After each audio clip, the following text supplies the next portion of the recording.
Je m'appelle Nicolas, je vis en Suisse, dans le canton du Valais.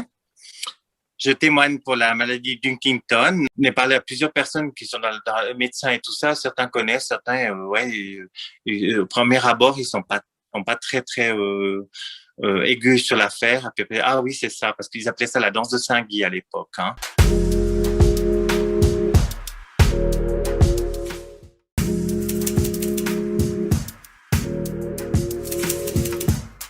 Ma nièce, elle a fait de la danse, elle a fait un bac danse à Cannes, à l'école Rosella Tower. Elle était danseuse.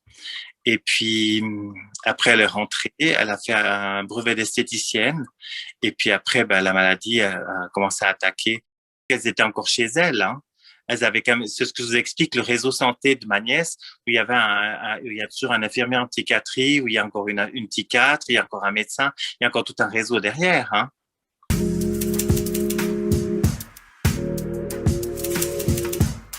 C'est comme une chambre, enfin comme c'était un studio où il y a je pense qu'il y a des alarmes, on peut appuyer et il y a un système de santé qui, qui surveille, qu'elle a à disposition pour s'occuper des résidents. Elle avait de l'art-thérapie aussi. Donc, elle faisait de la peinture, elle avait des cours. C'est vrai que c'était vraiment bien. Elle avait de la physiothérapie. Oui, elle avait des cours annexes comme ça. Elle a un chihuahua. Et puis, c'était vraiment pour elle, c'était vraiment sa boule de tendresse, vraiment, et tout ça. Puis bon, bah, le réseau santé a jugé qu'elle n'était plus capable de se gérer toute seule. Alors, il fallait la placer. C'est là où il y a eu le problème parce ils ont été beaucoup trop cavaliers et l'ont placée trop rapidement.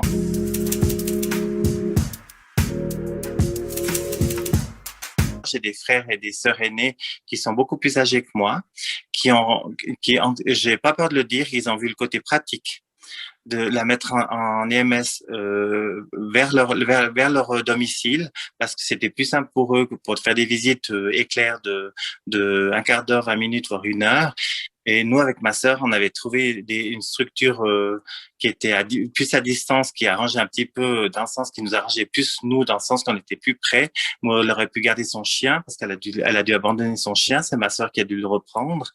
Et à 46 ans, elle se retrouve dans un MS avec des personnes qui ont, bah, je pense qu'une des plus jeunes, c'est sa mère, qui a 68 ans, elle reste, c'est du plus. Donc, vous voulez imaginer le spectacle tous les jours que vous avez. En plus, bon, maintenant, c'est un petit peu moins branché religion parce qu'il n'y a plus les nonnes, mais à l'époque, c'était la messe et le chapelet tous les jours. Et puis, en Valais, c'est encore comme ça. C'est encore très religieux à quelque part, encore ce côté encore. Alors, vous imaginez bien que Rachel, elle est au home. Hein. Par exemple, il décéderait, je donne un exemple un peu stupide, un arrière-petit cousin où on disait, ben, on va à l'enterrement. Elle voudra aller à l'enterrement. Pourquoi? Parce qu'elle a envie de se tirer du home. Elle en a rien à foutre de l'enterrement, mais elle veut surtout se tirer du home. Vous voyez ce que je veux dire? Ça montre quand même qu'à quelque part, il y a quand même une souffrance intérieure du fait d'être placé, d'être en maison et plus dans sa maison.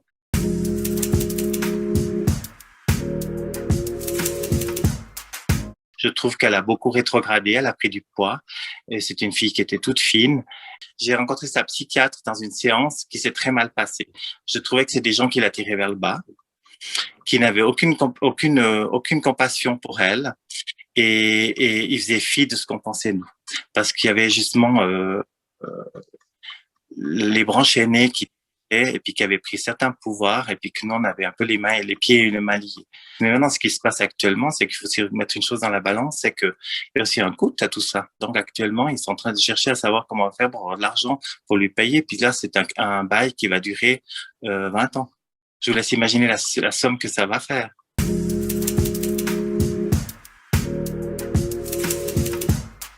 Ma sœur, par exemple, elle a son AVS, sa caisse de retraite.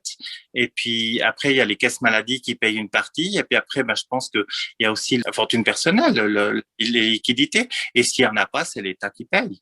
Tout le monde a le droit d'être assuré au minimum. Et ça fait vraiment des sommes. Hein. Pas nous, par année, on paye quasiment le quart du salaire par. Si on a des revenus en dessous de 22 000 francs par année, c'est l'État qui paye. Voilà. Alors, dans ces cas-là, donc dans les IMS, les gens qui n'ont pas de moyens, ils ont exactement les mêmes soins que des gens qui ont les moyens, simplement que c'est l'État qui paye.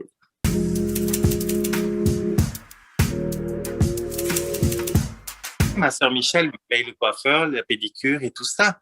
Et ça, c'est tous des soins annexes qui sont payés par les personnes qui veulent bien payer les soins. C'est pas les MS. Je pense que l'EHPAD, les infirmiers font un soin basique, mais après le reste, si on veut du chose beaucoup plus une teinture de cheveux, je ne sais pas, pour dire quelque chose, eh ben, c'est aux frais du pensionnaire. Ma sœur de devoir monter là aujourd'hui, par exemple, l'après-midi, elle est à l'IMS avec ma nièce et ma sœur et mon frère. Elle doit prendre son après-midi pour monter parce que elle peut pas se permettre de dire je fais 1 heure aller-retour. Il y a le trajet, il y a tout ça. Ouais, c'est comme ça. Mais c'est comme pour tout le monde, hein.